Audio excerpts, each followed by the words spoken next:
If your garage door won't close, it's probably one of those annoying sensor or remote control issues messing with your day. Okay, first things first, check if there's anything blocking the sensor path. You'd be surprised how often a stray leaf or spider web can mess things up. Next, make sure the safety sensors on each side of the garage door are perfectly aligned and facing each other. If they're off by even a bit, the door won't close. Sometimes, just wiping the sensors clean with a soft cloth helps because dirt or dust can block their signal. If that doesn't work, try replacing the sensors altogether. They don't last forever and can fail out of the blue. Also, test your remote control batteries. Dead or weak batteries are a super common culprit. You can also try reprogramming the remote to your garage door opener to reset the connection.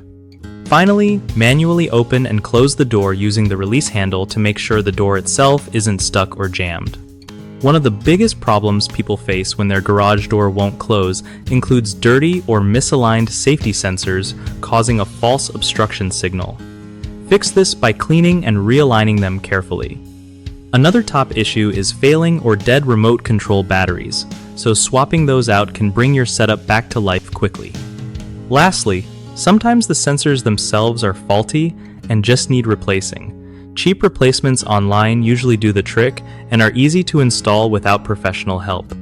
BigHomeProjects.com is a handy spot where homeowners can find trusted local contractors who really know their stuff when it comes to fixing garage doors and other home projects.